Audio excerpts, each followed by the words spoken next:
Sénégal qualifié ñoom te ne moom mooy huitième de finale déjà est-ce que équipe yi nga xam te ne ñoo jàll huitième de finale tey ni ngeen doon xaar.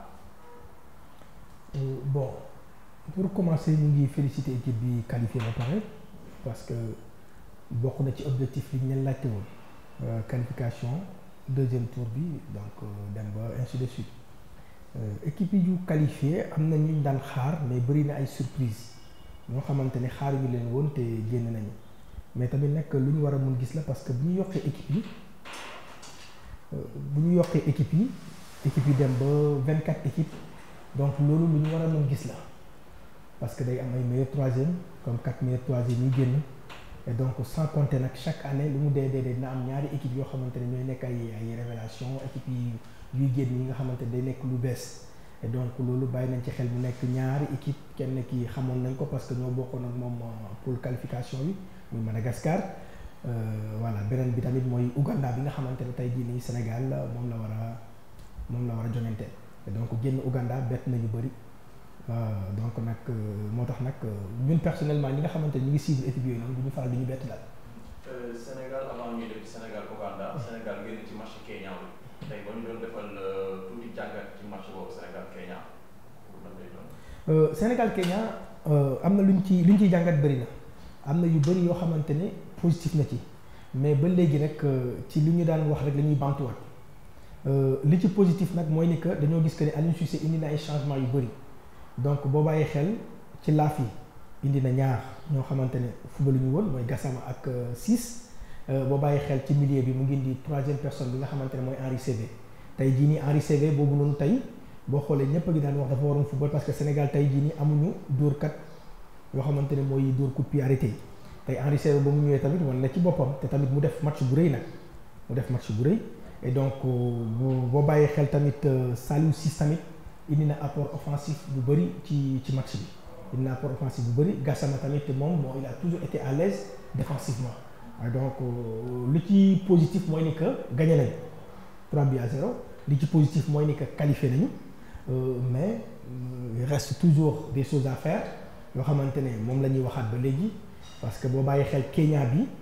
Sénégal dafa entamé match bi les Sénégalais étaient crispés donc même boo xoolee ni ñu daan footballé ñoo crispé woon donc am na moment yoo xamante ne bu ngeen bàyyi xel suñu joueur dañ daan rek bon je ne sais pas si c'est dû à l'état du terrain xaw ma mais joueur bu nekkul daal maanaam nekkuñu woon à 100% ils étaient pas confiants quoi. à l'aise quoi ils étaient pas à l'aise parce que moom ba bàyyi xel Sadio Mané am na benn contrôle bu muy daanu ba après di dog di dégager pelouse bi ak yooyu noonu voilà yooyu noonu tamit c'est des choses à éviter entre parenthèses parce que moom tey suñu leader technique la war ñu gis frustration yooyu moom ci moom war ñu ko gis parce que loolu déjà en ce moment on était 0-0 c'est pas bon du signe bu rafet ci équipe bu bëgg a dem ci compétition bu sori beneen li ñu ciy seetlu mooy ni que Aliou Cissé à chaque instant bu amee lu baax rek au lieu mu compléter mais après day yàqat fu defaraat leneen bu baax et donc loolu nag moom moo ci kii parce que équipe bi ñëw ñu kay keroog boo ci yokkaatee tuuti mën nga am leneen lu bëri am na benn positionnement bi may faral di wax tey jii nii Idrissa Gana Gueye dañ ko avancé loo mais Gana Gueye est mieux devant la défense il est mieux devant la défense parce que Pape Aliou Ndiaye la bàyyi ci comme sentinelle def Gana ak Henri Saivet Gana Gueye techniquement moom moo mën Pape Aliou Ndiaye et donc te Gana Gueye pour génnee bal moom moo ci gën a aay que Pape Aliou te boo waaye xel Sénégal keroog dañ daan jël bal te loolu du war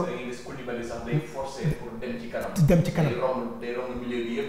noonu lañ daan def parce que xam nga lu tax loolu noonu xam nga sentinelle bu mu nee football day daw laajte bal bi bu contrôle orienté comme de gauche mën na ko def beneen côté bi comme de droite bi da koy def beneen côté bi Gana Gueye moo mën loolu noonu et donc Aliou Cissé côté boobu noonu bon bu fekkee dañuy déggat Gana da koy indiwaat comme sentinelle bu fekkee day football loo booy bi mu avancé loo ko encore ci kanam mais dans l'ensemble quand même comme gagné nañu voilà ça va voilà parce que Kenya pendant 30 premières minutes quand même Sénégal sonnoon na voilà Sénégal sonnoon na il a fallu que ba ñu dugalee parce que comme Kenya tamit dafa nekkoon di football match boo xamante ne match de calcul la moom moo tax tamit Kenya yi sax tamit ñu xaw a taxaw tuuti mais bu nekkoon match la boo xamante ñoom toogoon nañ wala bu nekkoon seen gis ngeen seen premier match contre Algérie ni mu demee match bi daan doon demee nii donc loolu nag moo ñu mujj may avantage ci seen kaw. waaw match bi nee na tamit comme li nga wax ni Kenya ñoo taxaw. peut-être loolu tax suñu défense nekkoon à l'aise. comme ku ci mel ni Kouyaté nekkoon à l'aise Koulibaly tamit dañu pousse dem est-ce que nekkul taxaw ñoom bi ñu taxaw moo tax tey suñu défense bi ne du leen fekk si. waaw xam nga match boo gisee dafa am noo koy jàngatee tey jii nii Kenya taxaw na Sénégal di leen song mais Sénégal li mu daan songu Kenya amoon na ci ay occasions yu bëri yoo xamante ne tamit rafet nañ ko encore une fois dama koy faral di wax suñu attaquants yi nañu vigilant devant les buts nañu agressif ci bal bi dañu dugal bal yi parce que gis nga su fekkee équipe yi mag wala match yi mag yooyu ay benn yoon nga koy am wala ñaari yoon maximum et donc nag bu fekkee benn yoon nga koy am dugal ko parce que loolu da ngay en fait da ngay assurer équipe bi quoi équipe bi ci ginnaaw day nekk à l'aise gis nga Sénégal ba ñu dugalee benn bi rek la ñu commencé free waaw di yëkkati seen niveau de jeu parce que moment boobu noonu maanaam pression ñu ngi nekkoon sous pression kon nag loolu moo tax tey jii ni Kenya ni mu fubalee noonu rek la waroon fubalee parce que Kenya xamoon na ne bu match loolu day génn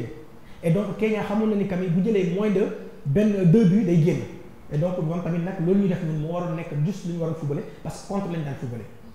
Aliou Sebe li nga wax léegi nii dafa mel ni tamit animation bi xool mu manqué ci match bi ci match yi passé moom tamit dafa mel ni ko indi au-delà wu franc yi doon dama ne indi na tamit tuuti animation. non Aliou Sebe dafa mun fubal. c'est vrai même boo ko bàyyi xel de Bordeaux ak fi mu jot a jaar yëpp ba tey jii fu mu nekk Turquie Aliou Sebe dafa mun fubal et donc nit la boo xamante ne moom techniquement il est à l'aise techniquement c'est quelqu'un qui est à l'aise donc nit boo xamante ne mu ngi à l'aise techniquement loolu du problème Aliou Sebe et donc tey jii nii lu ñu bëgg rek mooy ñu que ñu jéem a xool nan la ñuy positionné booy ci biir terrain bi parce que ñoom ñëpp bu ñu amee seen positionnement yoo xamante ne daf leen favorable rek Sénégal mën na génn ci ay prochaines matchs voilà donc mais sinon c'est vrai quand même def na match bu rëy boo xamante ne surtout nit ñi fi ñu ko daan xaaree quoi. ci mel ni tamit comme ni ñu wax rek ballon d'or bi nga xamante ni moom la ñuy xaar ci moom ñu ngi koy souhaité muy Sadio gis nañ ñu teg penalty aussi raté ko est-ce que nekkul woon pression match bi wala lan moo war a tax daal muy teg penalty yi di ko raté bon xam na ne penalty yi ñu mën a ko raté mais comme jour bu toll moom ci niveau bii nii waroon assurer lu mel noonu. raté penalty nag du guléet ci jour bu mag du guléet. mais penalty dañoo bëgg boo koy dóor nga dóor ko ak conviction Sadio Mané dafa teg bal bi moom pour moom ba mu jëlee bal bi rek bal bi duggoon na ba pare quoi moom loolu la yaakaaroon quoi ba mu jëlee bal bi rek bal bi duggoon na mais il faut que ñu xam que ni penalty boo ko tegee dafa am façon bi ñu koy dóoree donc façon bi ñuy dóoree penalty bi nag Sadio Mané bu muy dóor penalty bi da ko dóor sans conviction moo tax góol bi dafa excellent parce que góol dafa tëdd ak jàpp balu sax et puis da ko jàpp et donc tey jii nii Sadio Mané lu ñuy xaar ci moom encore une fois mooy li ma leen wax moom mooy suñu leader technique dafa am lu bëri lu ñuy xaar ci Sadio Mané yéen ñu ko nag équipe bi parce que nekkul à lui seul mënul def lépp mais encore une fois Sadio Mané na élever niveau de jeu encore une fois Sadio Mané na wóolu boppam na gëm boppam parce que da ngay sentir que ni dafa nekk nit ku nekk ci doute et loolu baaxul ci jour sinon du def compétition bu ñu ko doon xaaree. te compétition bi aussi tamit avantage la ci moom pour mu mën a jël ballon d'or sax en tant que joueur ba pare ak ballon d'or. waaw xam nga boo bàyyi xel bu ñuy ak ba nga xamante ne compétition majeure yi am na yooyu ñooy gën a compter mooy CAN bi mooy comme Copa America bi ak mondial bi wala Coupe d'Europe ay yooyu noonu et tey jii yàlla def na que ni tey ñoo na yàlla jàppale na ko qualifié na CAN ñoo na CAN et donc tey ñu ngi koy laam-laame c'est le moment nag moom it mu wane boppam parce que trophée la boo xamante ne c'est individuel. et donc liggéey bi individuel la c'est vrai que ni y a une équipe bi nga xamante ne day nekk sa gannaaw mais c'est le moment moom it mu wane boppam parce que kenn du ko utile moom moo ko utile boppam mais bu fekkee li muy def nii 10 meilleurs yi sax pour dire vrai du ci bokk. jàll na li nga xamante ne moom mooy phase de poule yi ñu ngi jëm ci li nga mooy huitième bi Sénégal ñu ngi tase ak Ouganda lan moo war a nekk chance am pour mën a jàll huitième bi dem CAN. dégg naa ci yenn observateurs yi dina waaw le tirage est favorable pour Sénégal mais bon dama ne dañoo xamul équipe ougandais yi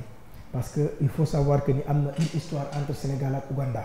Sénégal bu ngeen bàyyi xel 2014 mondial bi ñu ne Ouganda ñoo bokkoon poule mu ngi nekkoon ci poule J ñoo bokkoon poule te Sénégal ba mu demee Ouganda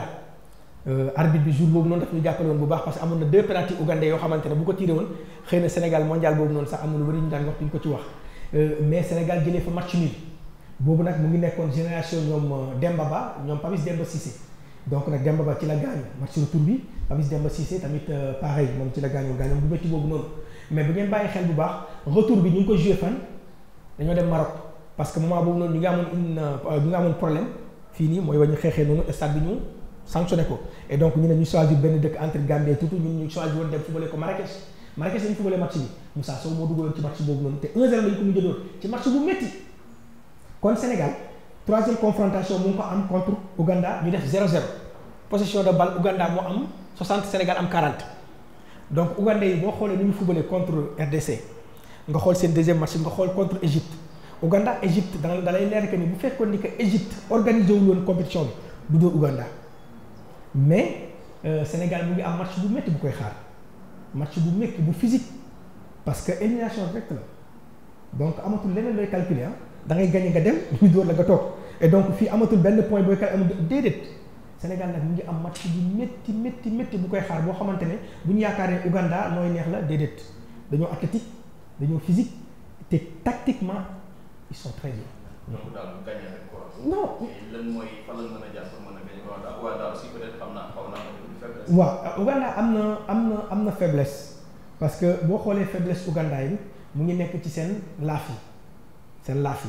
yi dañoo des et donc ñu ngi am nag seen axe central bi am na kenn ku ci mooy stoppeur bi moom day couvrir lu bëri ci laaf yi et puis ci ñaari côté tamit sax et donc tey jii nii foofu lañu war a mun jaar parce que tey su nekkoon ne que tey man may Aliou Cissé am na système bu muy fubalee mën na fubale sax contre Ouganda parce que bu mu ñëw rek jàpp ni que moom ci tour Ouganda Sénégal moo gën a wala nekk Ouganda ci kaw bu mu yaakaar ni que rek parce que terrain bi nag vérité bi ci terrain bi la et donc match balaa nga koy gagné il faut nga jouer ko ba pare tey jii nii mën nañ naxante ba jaar ci aile yi gagné Ouganda facilement et donc dans ce cas encore une fois il faut suñu excentré libérer couloir bi pour ñuy am un nombre de plus ci kaw pour au moins centre yi bu ñëwee lu mu dee mën na fekk 2 à 3 personnes ci surface bi nga xamante ne mën nañu profité au moins dans les 30 premières minutes sax ñu am benn bi. tey bu ci jàllee dañuy am poulu Maroc ak Bénin. Maroc Bénin li muy am. xool woo tamit nekkul poulu nooy neex parce que tamit quoi qu'on puisse dire su ne les 8 meilleurs ñun ñoo fi des. donc match yi dootul yombati. waaw man tey su may def pronostic foofu noonu dama ne yàlla nañ jàll ci bii incha allah te suñu jàllee Maroc la ñuy am parce que boo bàyyi xel moom rek mooy équipe boo xamante ne équipe bu complète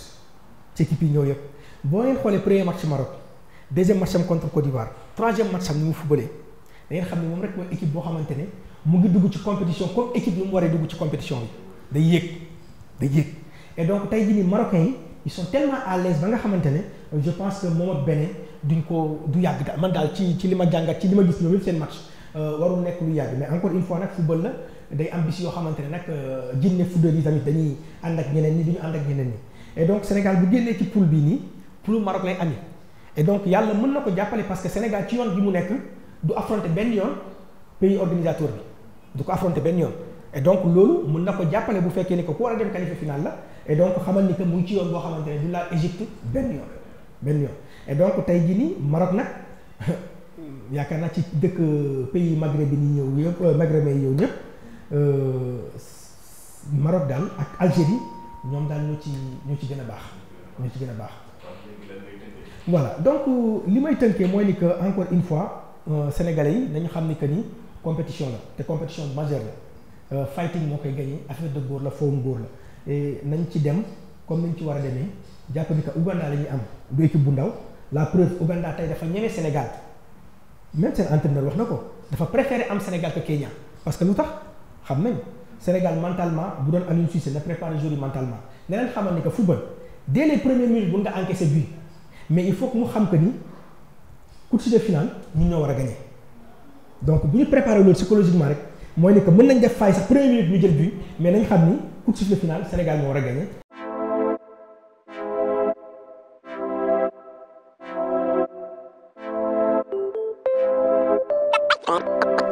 One.